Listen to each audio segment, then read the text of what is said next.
applause, applause, applause. Oh, I am so happy. Yes, I'm gonna fangirl out. I've been having all these like fangirls where I have a like Adrienne Barbeau and I lose my mind. So I'm about to do it again. Now, our next guest, okay, I have to tell you, yes, you are watching the Alison Arngrim show. I am Alison Arngrim, although some of you may remember me as Evil Nellie Olson from Little House on the Prairie. I am thankfully tonight Alison Arngrim, and indeed, this is the Alison Arngrim show where we talk about things that make you feel good, the TV shows and the movies that made us feel good, and the people who made them, and people who are doing things now to make the world a better and more interesting place. And I got a live one tonight. Yes, yes. Okay, okay. We all watch the show. We always say we love this one. We love this woman. Did you watch? Did you used to watch Up All Night with Rhonda Shear? You did. You did. I did. I did. We loved her. She's back. She's so bad. I mean, she's like me in Hollywood. We never went away. We're the people who just never went away. We just stayed. But she is back with a vengeance. Up All Night it's back. There's a whole show and she's back. And it's like with retro sets and guests and people from horror movies and showing wonderfully tacky horror movies. And it's the new Up All Night. I keep dropping my notebook. I'm so excited. I'm like having a fit here. And she is okay. Let me tell you how good this woman looks. So I bring her out here. When they sent me the photos, they sent me the photos and things. Hey, this is Rhonda. Here's her stuff. I looked at the photos and I'm flipping through and I go, oh, well, these are clearly from the old show in the 90s. And then I went, oh, these are from the new show. She still looks like that. So, yes, ladies and gentlemen, she brought you the bras. She brought you the horror movies. Yes, Rhonda Shear. Thank you, Alison. You're so sweet. Oh, my God. I'm so excited. This Thank is you. so great. You are back. You are back with a vengeance. I am so thrilled.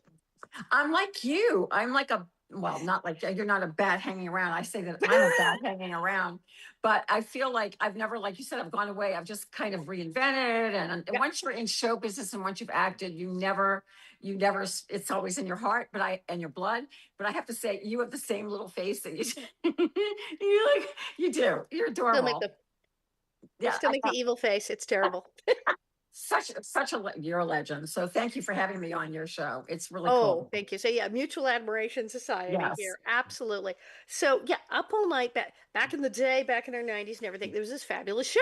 And now were the movies like intentionally like we're having less than good movies on, or is it just like okay, they're horror movies and some of them are going to be cheap and terrible? Well, I was doing stand-up and then I was with Dick Clark had a management wing and he he did. And I was with his management firm and somebody found out that they were recasting. There was another gal before me for a year and they were recasting because they wanted sexier. And I was always told, Alison, in my whole career, all I wanted to do was a sitcom. I moved to LA to do a sitcom. I never cared about films. I just wanted to do a sitcom. I was a television baby. I grew up with Lucy and Jeannie, Bewitched. So anyway, they told me they want to go sexy with this. So I'm like, I keep being told that I'm too sexy to be funny and all this stuff. Do you remember that? That was so weird. That was the thing because I was doing stand-up and go, "You're too pretty to do." And I'm like, what weird century are you living in? I got to be ugly? What is wrong with people? I feel like it's kind of changed. I think maybe I opened a little door than Jenny McCarthy and then the people came parading through it. But it was horrible in the 80s, in the early 80s. I mean, and managers, agents, they did not know what to do with me as a stand-up. No one. I'm really just like for Margot Robbie, the most gorgeous person, but yet she is funny. She is allowed to be funny in films. And there was a time where either she had to play an idiot bimbo or she couldn't be funny. They would have actually told this brilliant woman. They would have told her back then. They would have told her, "No, you can't do this, and you can't do this, and you can't do that." No. And in audition notices, in notices, I mean, when they went out, they would say, "Big boob." Blonde bimbo. You could never do that today. And it was always like Bambi. I mean, I played a million Bambis. So I went through a period in the early 80s. I did not work very much because they either wanted me to be naked, a cheerleader, or dead, or a combination thereof. And it didn't work. I would come in the door and they go, yeah, nah. It was very weird. And then I didn't know anyone in the industry. So I had to claw my way through that whole Me Too period and cracking jokes actually kind of helped, but I also never auditioned in anyone's hotel suite, nor would have like it was so bad. I know, but people who did do that. I'm sorry, people who did that. Oh, People didn't realize how bad it was back in the day. But my father was a manager. That's when you said Dick Clark Management. I went, doo doo doo doo doo doo, flashbacks. My father was Thor Arngrim of Arngrim and Peterson, Thor Arngrim Management. He was with Seymour Heller in the oh my 9000 building God. for Liberace and all that. And then he had Arngrim and Peterson, and he had Susan Anton and Oh Teresa my God. Cancel when she was just starting out.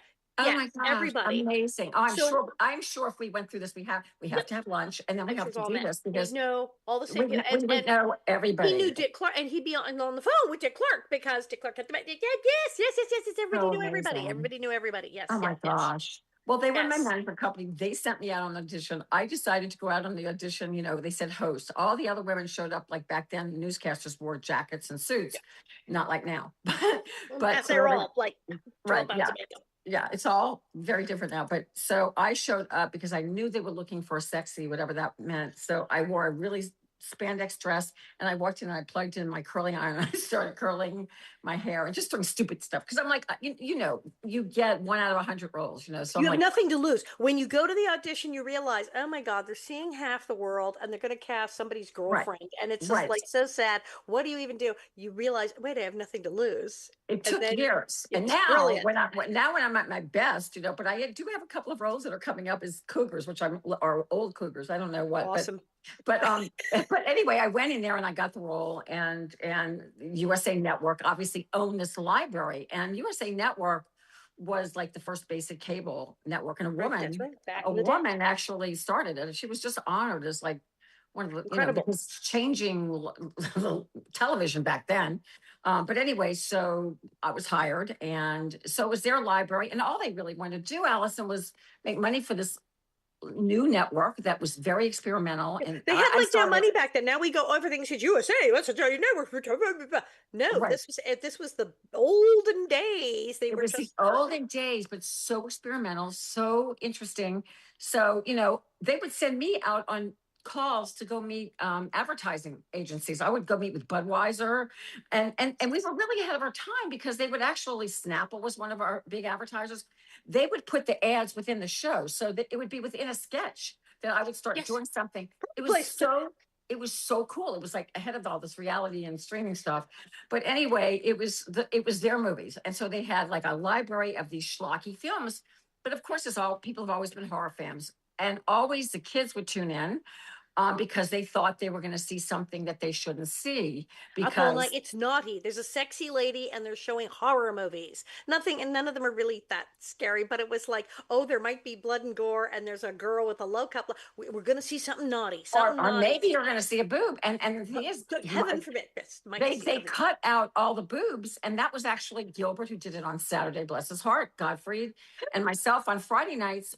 The longer we were on camera was the more they cut out of the film because we were the fill for the interstitial between the commercials. And that's right. Many of those movies that day, where as they say TNA, they would have Yes, gratuitous nudity. I remember gratuitous. I would often audition think I'm not doing this because you'd like page two, and then her dress flew off for no reason, And they and flew off. it just flew out. There was just boobs. There were just boobs suddenly for no particular reason, and this was considered normal back in that era. So yeah, if you cut the film, you could I say, well, love just that cut you're all the boob saying that. shots. Like no one knows that they actually called it the jiggle era. And it Jiggle, kind of jiggle, started with TNA. Literally, they TNA, would, and jiggle in era. public, and during like film, people would refer to that's tits and ass. They're saying, for God's sake, No, and they would say it's everybody. a TNA show, and we uh, need more jiggle on this show. And nobody thought this was like horrifyingly bad that they were doing this. no, And you say the hotel room thing. My father used to lay down the law all the time. Me, mm, all the female clients, he'd go, the meeting is never at the hotel room. The meeting is never at anybody's house. The meeting is never at it is in the daytime. I am coming with you, or my partner Jess is coming with you. This is coming with you. And no, right. you don't meet with the photographer Horrible. alone. And no, you do not drink with the No. photographer alone. No, you do. And it was a whole list. Oh And he yeah. would go, look, it's I know. bad. It They're was really bad. bad. I mean, people And did you know, threaten to blackball me, you know, if I didn't sleep with them. And this one guy, ah, I won't say his name, but he was huge back then. I was a manager. He called my parents and would tell them stuff like that. You know, it's like, what? I mean, it was just insane. It was insane. So I didn't know anyone. So everything I got was just clawing my way through audition, you know, through the audition world. And then, Up All Night obviously was very defining for me. Never got You, the sitcom I wanted, but I certainly worked on all those I think sitcoms you back in did the day. better. You did because you're Oh, known. I You're now loved it's it. oh my God, it's the Up All Night I lady. You know, did I better. know, You I did better. know. I know, I love it. And it was, and what it was branding. And I knew how to, I tell everyone that I became an entrepreneur, but I was even branding myself back then. Then I did stand up. And of course, that's part of it. You're selling yourself. Yep. So, but anyway, we did have this schlocky catalog of horror and funny horror, which is like the best for me. And Yes, then the yes. pure TNA on the beach, like Rick Sloan. And I'm dying because okay, so the other day I promoted the show is coming because I said, okay, fabulous Rhonda Shear and my friend Rick Sloan, she just had his movie on coincidentally, and I'm interviewing her. Rick Sloan. Those of you, if you've tuned in to see Rhonda Shear, obviously you're like, oh yeah, Rick Sloan. All the movies. The what was the one? It was like you had your Gremlins. He had the other one, the little monster things, and then I don't um, know. We need that one though. I can't remember you all the need to have names. that one on. You have to and Babe Watch and yes, and what was it? Vice Academy. Oh, the Vice Academies. We've All of these films that were sort of send-ups of other genres, yes, combinations, yes, mashups. yes. They're great. Vice Academy. We must have had Vice Academy on like every other week. It was like Hysterical. fun. And he started, Hysterical. and he has like had like real horror ones, but always had a weird tongue-in-cheek kind of bonkers vibe, Right. and lots of hot chicks, and lots of cheesy horror, and they were Yes. always scary, funny, weird with girls. And we're like, who is this guy? And if you're into this stuff, you're like, yes, the great Rick Sloan. I have known Rick Sloan since we were both 12 years old. I We think he went should put to us in a movie yeah, well, now. I've been in one. Okay, so we met. We went to Bancroft Junior High, and we were at Hollywood High. I didn't know this guy this whole time. And I remember when he was a kid, really with the little camera, and somehow talking a bunch of us other junior high girls to all like go to the cemetery, and like there were all these girls standing on tombstones. We're like, what is this movie about? What are we even doing here? And he was making these little shorts. And then much later, after high school, like so this just went on. He said, okay, I'm making some films. I'm doing a thing, fake trailers like for films that don't exist that I'm going to Small. show thing coming. What chainsaw chicks and these all sorts of nonsense. And one of the trailers was Clown Horse of Hollywood. And somehow I went, that's a good idea. And went with Rick Sloan and some friends to Hollywood Boulevard with clown makeup and fabulous outfits. I actually provided several of the fabulous Oh, outfits if I'm. you see the movie. But my clothes and the clothes the other girl wears is actually it's Oh all yeah, no. um and red noses and the whole thing. And just like we hit a guy with a pie, we steal things. Supposedly, we're stealing from Fredericks of Hollywood. It Oh, was I love. completely dumb, and it's like they're on the loose. They're dangerous. What will they do next? The clown horse. We just basically ran up and down the street. That's what just endless us running in high heels and hitting a guy with a pie and pulling down. That I was it. That was the love whole that. thing. And I then it love was just that. that they must be stopped. Clown Horse of Hollywood. That's all it was. So like nothing terrible happens. It's literally two young women in ridiculous outfits and clown makeup running back and forth. I love it. That's that they love that. It's such a so what it was back then was kids trying to see a boob, and of Yes. course all the language was cut out, all the movies Yeah. were cut Yeah. out. It was all cut out.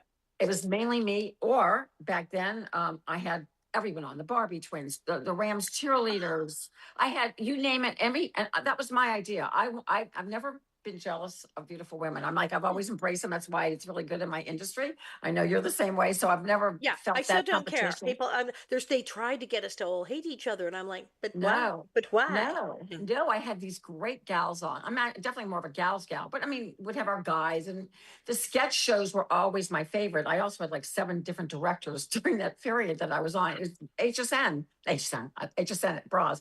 USA kept changing directors on me. I'm not quite sure. I loved them all. They were all had a different take on it, but the characters stayed pretty true. And I mean, it was my idea to. So you kept the through line. You kept it what it was because Yes. they were changing everything else. Yes, I wanted it to be smart and sexy. Some directors hit that more than others. And there's a guy I was just speaking to named Dave Morgeson who stayed out there. He worked for Howard Stern after and Jimmy Kimmel. He's just done a lot of Oh my comedy. God. And I think he's going to come back and maybe do a few for me. And another one named Lucia Garris, who was one of my favorite directors.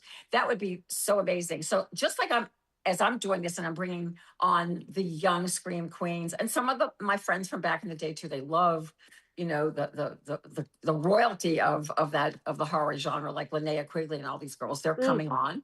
They're always girls to me. They'll never be women. The girls. Guess They're well, we've also girls. all known each other so long at We this point. have, and they're great, and they're still working, and I love that. I mean, there's no doubt I will work forever. I didn't marry into my Yes. 40s, so when I Really? married and I reunited with my junior high school sweetheart, never married anybody. I dated and I hit behind. Mhm. Everybody thought I was like dating moguls. I mean, I did have a mogul date here and there, Here and there. Not in a but moment. I was always my mother was very, and my father very nervous all the time. From New Orleans, I was just always brought up very straight laced, and I didn't drink, I didn't do anything. So they scared me to death. I mean, I thought I was going to be whatever, and so I didn't even tell them all the stuff that went on. I Which might is have been on the. probably good because after we said everything was so bad, It it was was probably so good that bad. you were like scared into at least some caution in this.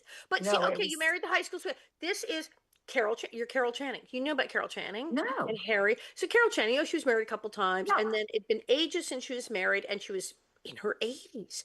And she wrote her book called, and I always say, Chekiyaki, I guess. And she wrote this hysterical book. It's her bio, but it's like Stream of Consciousness. It's the nuttiest book you gotta read. But she talked about in junior high when she was singing, the guy who was the band leader in junior high, the kid, Harry, was her bestie friend, and she just loved him more than anyone. And they were kind of a couple, but they were very chaste at junior high. And then they never saw each other again, and she never stopped loving him and said, I always really think I should have married Harry. Really, this was my Wow. soulmate. And blah blah blah. She assumed he was dead. Meanwhile, back at the ranch, Harry's alive and well. He's gone into politics. He's had a whole life and everything. He's been married and went out and is now. And his friends come to him and go, You are not going to freaking believe this, but Carol Channing's writing about you in her book. He goes, Carol Channing's still alive. I didn't know she was still alive. So he goes, Well, she didn't know you were alive because he's older than her. So it's like 84 and 86 or something ridiculous. And his friends go, Carol Channing's apparently still in love with you. And he goes, I never stopped loving her. They get them together at lunch and they both laugh hysterically, go, I thought you were dead. I thought you were dead. And they have a good laugh. And then they go, but we had so much fun in junior high. Why did we not keep that going? We should be. They got married I and love did, in that. fact, live happily ever after. Absolutely, yes, to her death. They were absolutely thick as thieves. That is They such a got great. I married never knew that. I never and knew they were that. madly in love because the beautiful relationship they, in fact, in junior high had with music and both of their creativity Yes. never really went away. And they ended up in No. their 80s and went, It's you. And you Wow, did this. You wow, don't need wow. you That's what went I back wrote about in to the my book guy. was finding love because I never felt like any of the guys, and I was with someone 14 years out there, but I knew he was, I mean, he was great, stand-up comic, great guy, sweet, nice, but I knew he wasn't the one to marry. And finally, when I was off of Up All Night, what happened is the network was sold and people were just trying to save their jobs. So they canceled, both Gilbert and myself. So after that, and I'm over 40. And back then, if you were over 40 in that era, you were like It was end of the world. end of the world. I mean, everybody was telling me that. My mother was telling me that, and I never married and all this stuff. And I mean, I'm getting this pressure. So I'm like, well, maybe I should think about that. I never wanted to get married, never thought about getting married. I was Right? fine on my own. But so that's kind of what do. Now I look at J Lo, who's like an art carrying woman, art card carrying woman, My who's God. who's out there just living her best And life. how the freaking old, right? Okay, but people wait. No, my Yeah. husband Bob, who just came home, is in the other room. He was 42, and he had told everyone, told his parents, his friends, no, no, I don't intend to get married. He was confirmed. He said, I just don't believe in that sort of thing, and he wasn't going to get married. There were a bunch of ex-girlfriends who just went, well, I'm not going to pursue this with him because he doesn't really want to get married. They were a little mad when he turned around and married me because I don't have it. He said, yes, I it wasn't the one, wasn't the one. I said, nah, I'm not gonna buy. I don't really want to get married. I'm not into that whole thing. I'm never getting married. And then had to call Wow. his parents up and say, I'm getting married. Wow. I love that. I love Uh-huh. no. And so that's, I mean, I never tried to have a child. And then when Van and I Yep. got married, mid 40s. we tried, but my eggs were on walkers. And I could have definitely have like gone through vitro. I just didn't want, if it wasn't my baby, my egg, I didn't want to do it. And It's he really had children. complicated. People do it, but it's not easy. That's that people go, it's not like, oh, just it's there's no It's just. not. No, it's not. People have done it and they do it, but it is just as much No, work as the other, it's if not more. It's hard, really hard. absolutely. And if of a certain age, so we've really, so we started out of people go, Mhm. how did you become an entrepreneur? I'm like, out of necessity. When we got together through classmates.com, which he wrote to me, and it was Seriously, that is that how you got yes. And wait, you'll love this. So it was after No, the show. really? I was seeing someone for a little bit, and Van comes through on the internet, on email. And I'm like, Van Fagan. I never stopped thinking about him either. And my mother had his picture Oh my underneath God. next to her bedroom in her dresser, She his knew. picture. She She knew. knew. He was always there. I talked about him on auditions, like in the past. Van Fagan. Our favorite song was "Spooky" by the Classics Four. I talked about Oh, him all through the years. And then, anyway, so he comes through, and I'm like, so I'm telling this guy I'm dating for a minute and a half. God, Van Fagan, my first boyfriend, just emailed me. He's like, and he wants to see me. He's like, you don't want to see him. He's fat. He's bald. All this. And I'm like, yeah, you're right. So in the meantime, I'm flirting with Van because he's the only boy that really broke my heart in junior oh, high. I mean, he broke up with me because I started to get popular, and then he got jealous, and then he broke up, and then I classic. went on and did all these things after junior high and high school. Then I went on to we dated through high school, but then after that, I won Miss Louisiana. I won pageants. I ran for God, public right? office. I did all this stuff in New Orleans, and he was still in New Orleans. I never heard from him. But all of a sudden, he had met this girl, and he shows up at my parents' house at the front door to see if I would have any interest in seeing him. I'm like, no, I don't want to see him. By then, I was literally on my way to LA. I'd run for office. I'd done a bunch of stuff, and I just didn't want to. I didn't want. I mean, I was no. I'm sorry. Even though But he you were was, very motivated. You were very, yeah, self-driven, motivated, I self-starter. So you was. were like, guy, if you can't keep up, I'm gone already. Well, I'm I too didn't. late. If he would have reached out to me through the years, I probably would have at least seen him, and who knows. But anyway, long story short, now it's Now, 25 years later.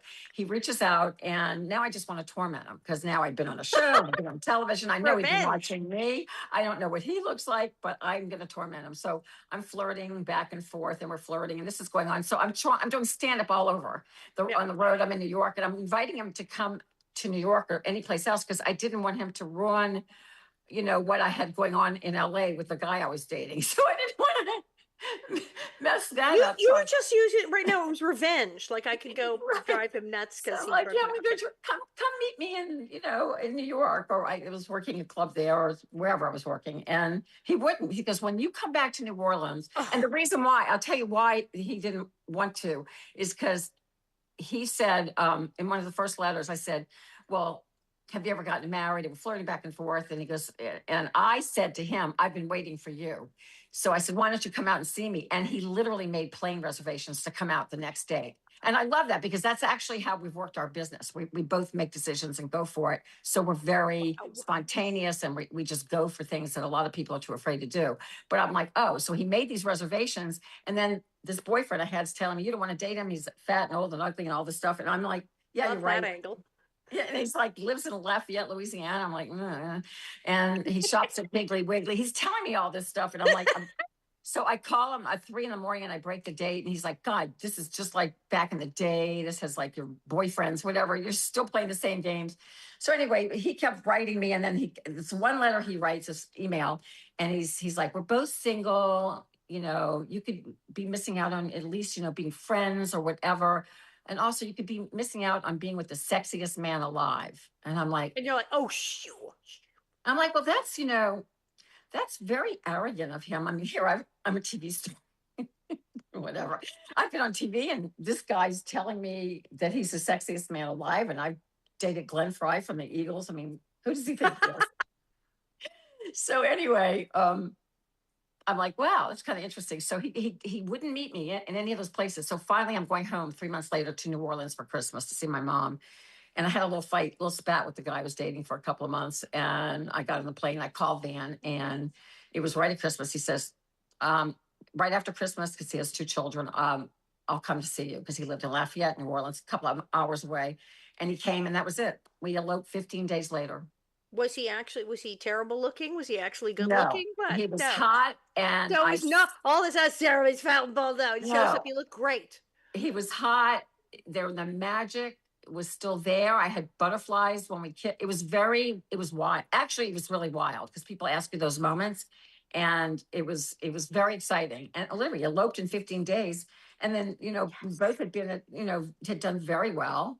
And then he had his own business, and then things fell apart. Pretty soon, we are below zero financially. We never had a fight over finances. That was never Wow, wow. never That's fights really over that. important. Do you want, yeah, so how do you start this business? Because then you wind up starting a business with underwear and bras of all things, of all the things.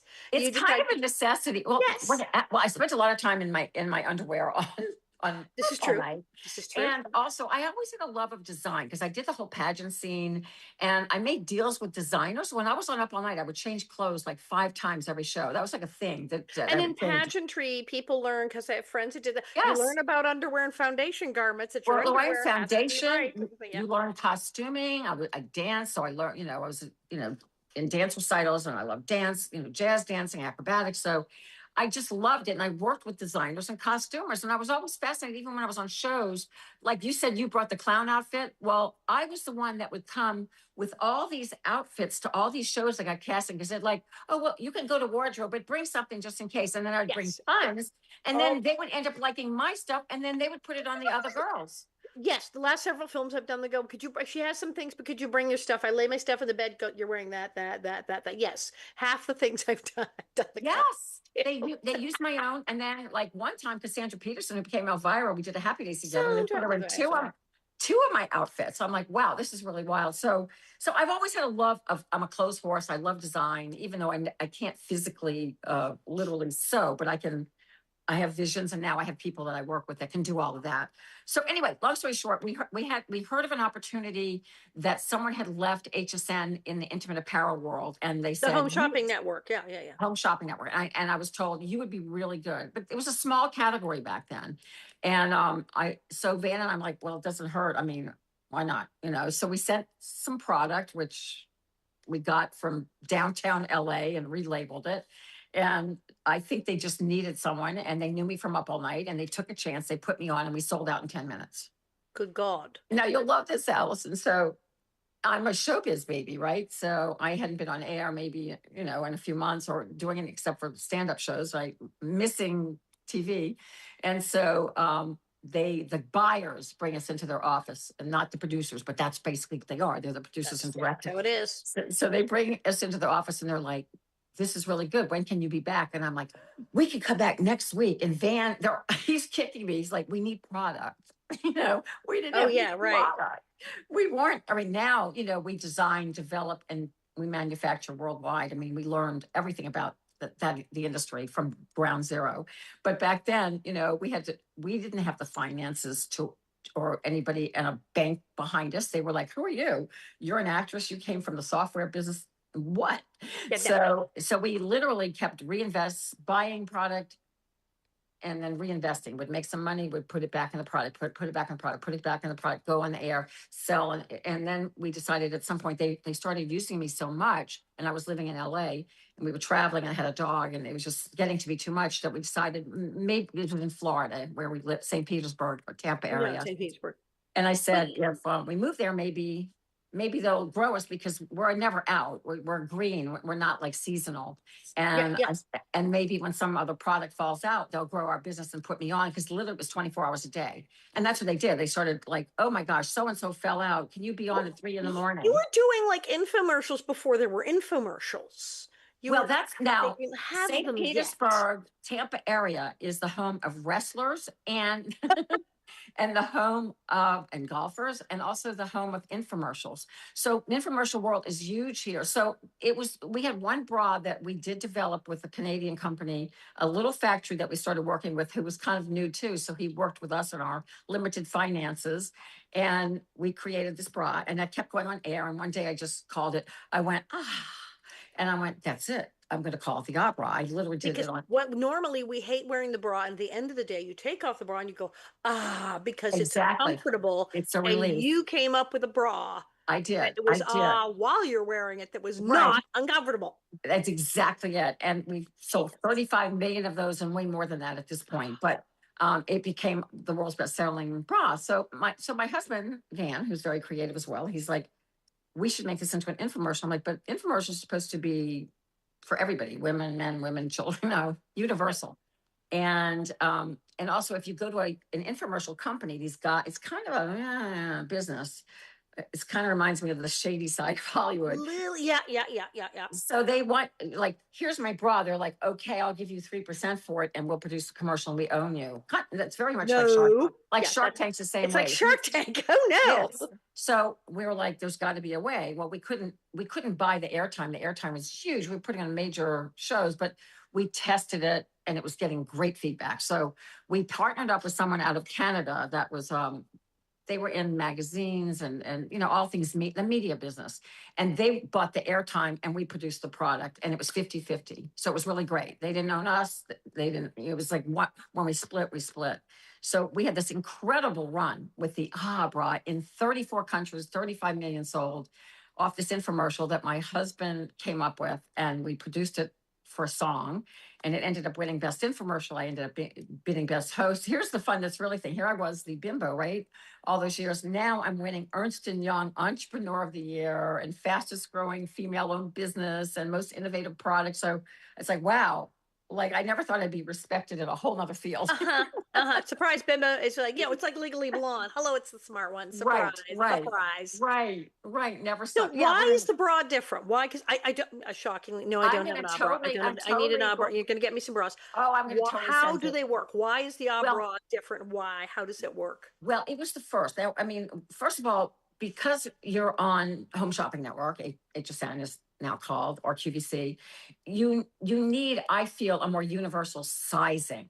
So it's really hard if you think about doing a bra 32 BCD, 34 BCD. It's a lot of what we call SKUs, and so if people and intimate apparel and also swimwear is highly returned. So if you have all of these SKUs, you're going to have not return. Exactly right. You got to take it. I returned swim. I returned it because I just actually bought 2 new bras. Everybody does. And the sizing is all it's not the same. It is, because I went to my drawer and I said, why don't these bras fit? And I went, these are all the same size and this one fits. Why doesn't this? And I had to order one in a different size and one in and I'm like, what is going on? And I had bras like it's really, I'd worn it didn't fit. It's really simple. Every line has their own measurements, and it's because we all have our own fit models. Now, HSN has a standard size, and they want you to go by their size. So for the most part, we do. And listen, sometimes, and it's just like everything else, our bras we develop them, we manufacture them all over the world, but sometimes even our manufacturers, we send it to them, we give them all the specs, everything they need, but it comes back not fitting the way. It's just it's the world of manufacturing. Just like, I've been wearing this pant a long time, and then you buy it again, it's like, it's tight this time.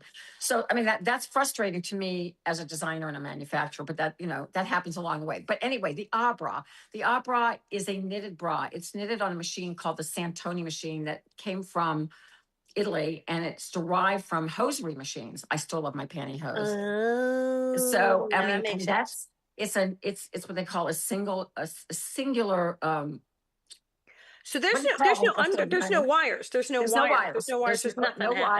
There's no wires. I thought my van was behind me. He knows more about the opera than I do. He sailed through. He sailed by. He does that. He's a shark. My husband literally, he never stops moving. Like, I don't, like, even, we just moved. This is a smaller house than the house we lived in a 10,000 square foot home. Could never find him. This house is half that size, and I can't find him. I don't know where are you? There goes again. Quick. Honey. No. He's still moving. Garage. He's in the garage.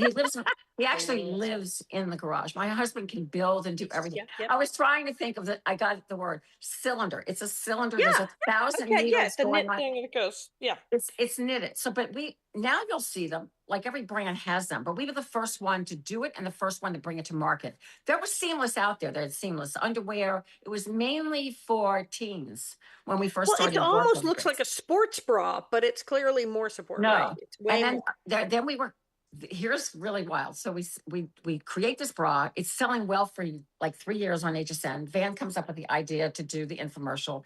It explodes. We do the infomercial. I'm living my best life. We're making monopoly money for a minute. It's insane. I'm like, woo, it's unbelievable. And then all of a sudden, the skanky other infomercial people come out of the closet. Unlike the Writers Guild where you register something, not that may not help it either. I turn on the TV and then there's the genie bra, and then They're there's stealing them this bras. bra and this bra. And because they're in the infomercial world, they knew how to have it manufactured very quickly And and really, really cheaply and not really as cheap. well, but they could totally pass it off as being Oh exactly my the same God. The as yours. first company that did it actually used my footage and my bra. They used our footage and my models. And then they eventually switched it, but they got it to market really fast. So we ended up, the pie got split some ways because everybody was out there with it. Got ripped off, yeah. But it is what there's no suing because there's no patent on some of these things. But anyway, it's Mhm. all right. We did really well, and they lost interest after years, and we still You didn't continue to stick do. with it, whereas you did. So yeah. We still could because we're a brand. They were just like any product they could copy or get their hands on, they'll do. They're snakes. So they did that for a while. And then, they move on to the next thing that they can copy or something that they come up with out of China or whatever. But anyway, we stick with it. And we've done many, many, many, many versions. And why it's so forgiving, it's knitted. So it's made out of yarn. So it's very, very forgiving. And through the years, the machinery and the programs, because it's all done computerized, has even gotten better. And we can make Wow. lace and really beautiful things. But of course, through the years, I've been doing this 25 years now, so many different fabrics I've worked with. In the beginning, when I did shapewear, it was like boning and hooks and eyes and stuff I didn't want to do, but that's the fabrics I had That's what 25 years shapewear ago. was. But now fabrics have changed and there's things with 31% spandex in it. So the technology's changed. And you were doing like a celebrity shapewear line. Now everybody's got a celebrity shapewear line. We got the Kardashians, Yeah. whatever. You were doing celebrity shapewear line before anybody was doing that. Everyone thinks about Well, that. the thing is, we're You're the mom only and person I saw doing that back then. we are it's true. We're mom and pop business and we're vendors. So HSN QVC has a lot of people, like they had Susan Lucci for years, and a lot of people where they don't own the bras. I mean, not the bras, they don't own their brands. They're paid Yeah, by they're just QVC. a paid spokesperson. They're Yeah, paid yeah. spokespeople. I mean, there's a lot of those still to this day, big celebrities that are still on. And then we saw a lot of celebrities come and go, and a lot of bra companies, big companies come and go. I think what my success story has been is that my bras are sized by apparel. So we don't have all the SKUs. So we have to, it's very hard in the fitting process. So a small, so a woman may go, well, what's a small? Am I a small? Am I a B? Am I a C? And we Right. say, I don't know. well, it goes by like usually most of the time your t-shirt size. I go, what do you wear in a t-shirt? You could be, be very narrow and have big boobs and still wear a small, or you could Right. be flat. If you're a small, you Take a take a small large. Yep. Yeah, yeah, because yeah. we work with fabrics and I'm a large, and then we work with fabrics that conform to you. So I don't work with rigid cups or anything that's rigid. I do a couple of underwire things, but they're in the seamless world so it still conforms. Okay, I So need this. Yeah, I need no, I'm it. going to get you. I'm going to get you lots of it. I mean, All right. look, 90% of it will work and some won't. It's just, but that's in any bra. In any, I mean, when you create a bra, panties, or anything that's that personal that's touching your body, it literally has to fit every curve, and Like not every and woman do you is just built your to. straps, they're not adjustable. They're like sports A bra lot of my straps. This straps is the are size and it adjustable. just snaps or but you have adjustable too. We have adjustable, Okay, we you have know. convertible, we have strapless, we have the ones that just adjust to your shoulders. It's all because of the fabrics that we work with. And I have an incredible bra fitter. And that's what I'm saying. We have fit models that come in, and the industry goes by small. This is so weird. They fit on smalls, they fit on mediums, and they fit on 1X. That's how they fit. They don't fit on larges. I was gonna say, So where's the large? Okay, it's very confusing. so they do the specs off of those. So they'll do the spec off the large and go up to 1X. And sometimes like I'll walk in, and we've used many different fit models through the years, and I'm like, we need a fit model who's old because I will get these girls who like they're the right size in the bust and the waist and the butt. But I'm like, I'm sorry, my stomach is now under my boobs. But the And model is 22 and you need these yeah, garments for people who are not. Yeah. So now we have fit on all ages, shapes, and sizes through Oh, the this years. is brilliant. Good, good, good, good, good. Because you have to. I mean, it's true. Like my bra band, I can't stand a tight bra band because my gut's way up there now. It is what it is. It's called, and this is the thing is I say this on air and I'm very open about my line. And I think, these bra companies, which are beautiful bra companies, have come and gone because they don't talk the talk. But, with every passing decade that I've even been on the air with HSN, I have talked about, well, I never had this problem when I first started here. Like I used to sell arm shapers and there was just like a little wiggle. What's Now, with like, arm shapers? okay, but now my arm wiggles down to like my wrist. So it's like, through the years, like things change. And no matter what, yeah, this is hanging out pretty good, but and everything, with my Well, pantyhose on, I can with say about my my makeup. I have my friend on where we have a makeup line now because, well, he's an entrepreneur slash female impersonator slash actor oh, slash everything. He's Veronica Electronica drag queen extraordinaire. Yeah. But he's also that has this whole company and this makeup is amazing and I'm wearing it now. And your he skin said looks do a line and I gorgeous. have a whole eyeshadow and a lip Ooh, gloss line, a whole set I, of palettes, naughty I and love that. nice, and but it's designed for older women. I call it bonnet head beauty for women with history I love because that. it's for when you're a little older and you can't wear the makeup you wore when you were You 16. can't. And there's So, ta-da. there's that is a very big thing right now is for makeup after 40, which is really Mm-hmm. I need it way after that. But because it does stick in your lines. Through the years, people have asked me to do skincare lines because they're like, your skin looks so good. I'm like, I hate skincare. I don't use it. I've never, this is horrible. Like every now and then I'll pop something on, but it's like rarely. It's just, I think it's I, that part's good. I'm using drugstore moisturizer. Yes. Sometimes I get some good moisturizer in France from now and again, but like But, basically, but I do the makeup. but I You don't can't have think it get. You need stuff that doesn't get in the cracks. The makeup has to be moist enough. It has to be the right. right That things. that that And cannot be cakey. That can't be oh because my God, so I know, there's I no know. doubt.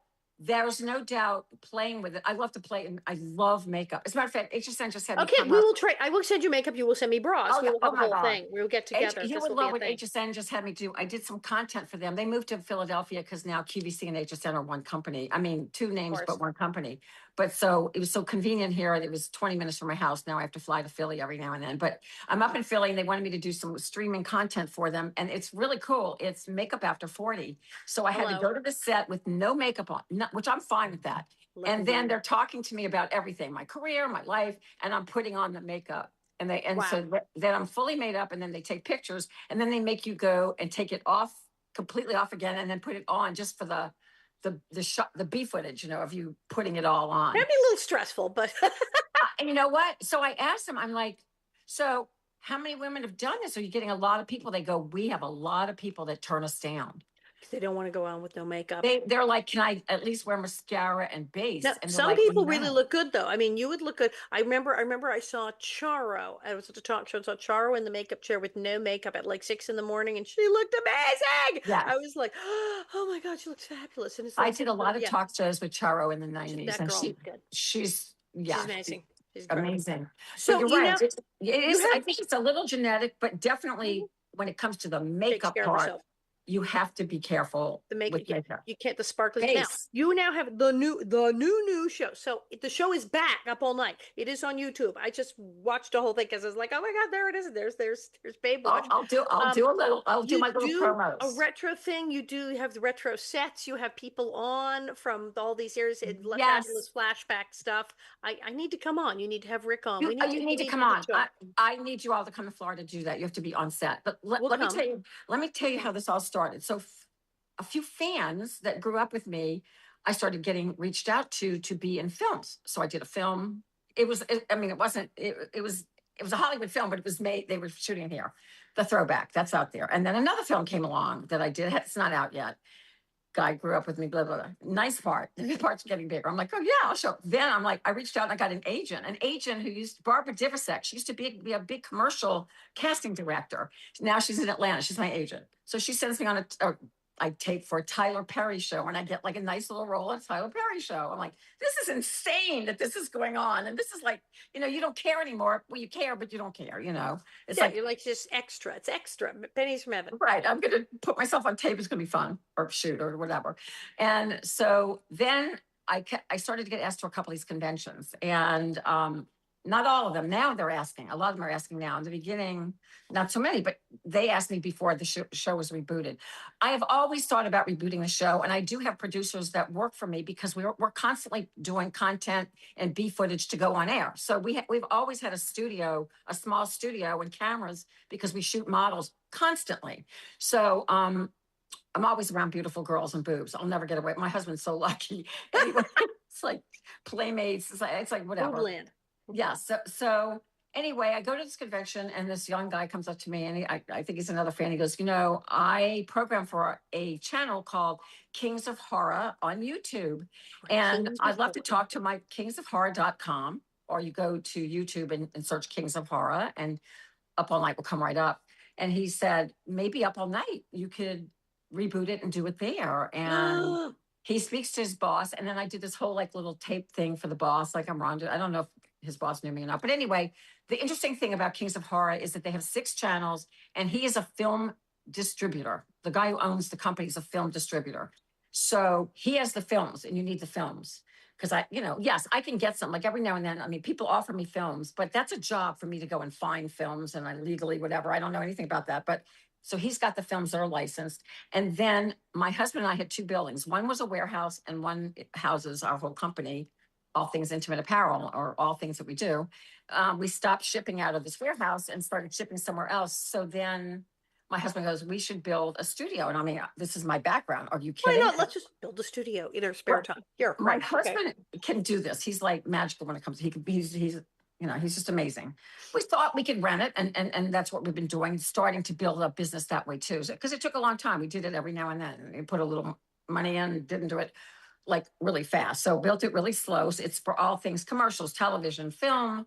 We've got all the equipment, music, podcasters, influencers, and they can either rent our services completely for us to produce it, or they can just use the space and bring in their own stuff. It's up to them. So anyway, this reboot, they call and they go, we want to do it, but they're not paying for the production. So I told my husband, Van, we need to recreate the bedroom that I did the show from.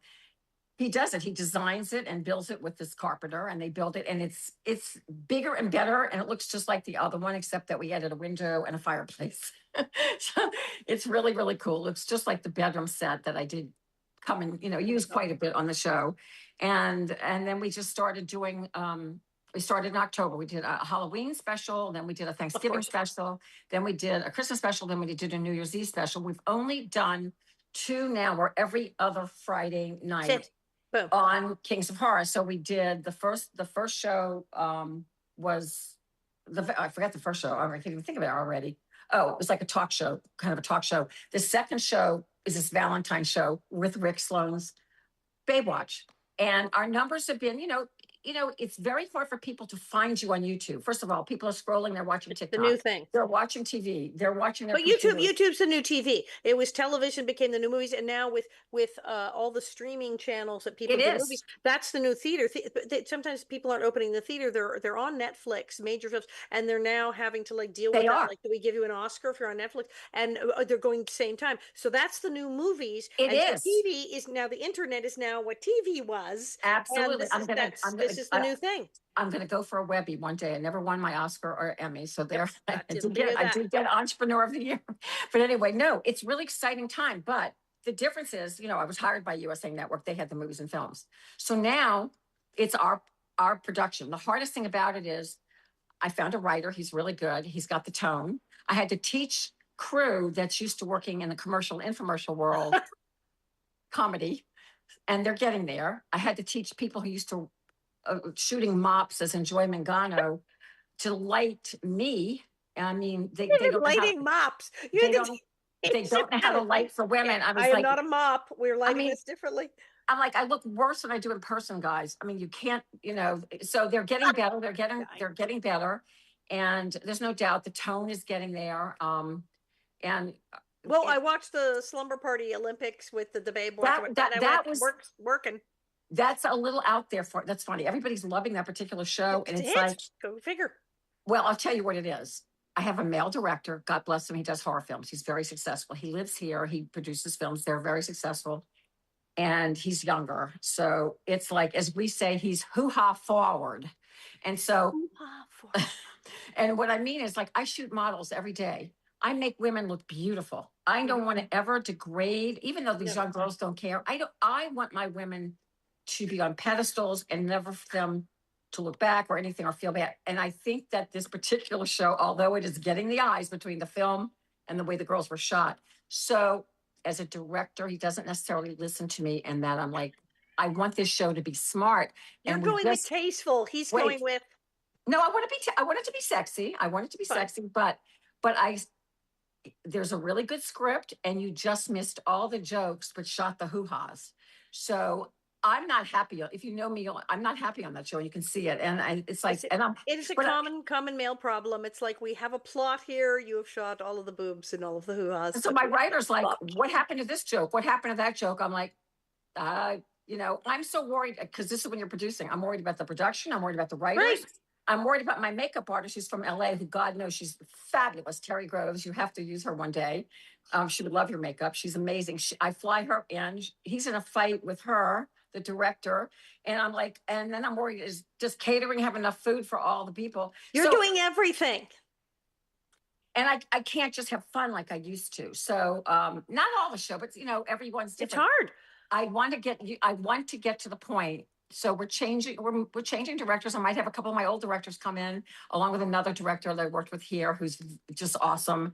And it's not that I won't use different people again, but they have to listen to what I want, because I know this show. I don't want to get reviewed before we're ready. And I know somebody's going to review it, and I want them to think it's like smart and funny and sexy. As I'm always going to have my favorites. But I think the love of the old show and the feeling of that, you're bringing it back, and the retro sets and the whole thing. I think people are going to love it. I think they're very excited because we all loved Up All Night.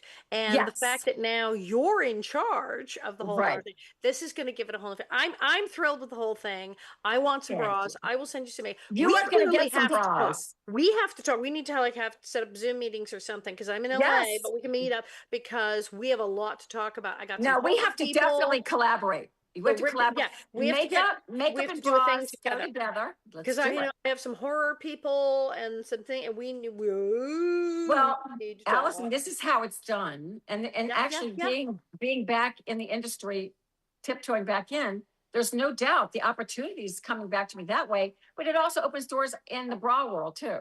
So and for my intimates, because now it's all branding. We're starting to sell live on TikTok and Amazon ourselves because retail is changing. So everything has changed. Everything has changed. Brilliant. It's almost like you were more ready for this era back then, because you were doing and now you're like, oh, did the world catch up with me of selling stuff directly to people like via TikTok? Why wasn't TikTok there when I was there? You've got to sell direct. You've got to do it on TikTok, your cosmetics. You have to do it. Loving it. Okay, we shall talk. I'm going to have you back. We're going to have a meeting. Ladies and gentlemen, you've just witnessed, we've apparently gone into business together right here, live on air with the husband walking back and forth in the kitchen. And we have just made some kind of a deal and are going to business. I don't know where this is going. And Van's great. Even though he's not talking, he's a great businessman. I love him. Well, Bob's walked through, but he just happened to be the other side of the computer. We got lucky. But it's too for the husbands are all walking through the shop. A riot. Okay. Where can people find you? Where do they find you? Okay, so you can go to watch a show right now, and all 6 of them. Some of them are very hoo-ha friendly and forward, as we like to say. Kings of Horror.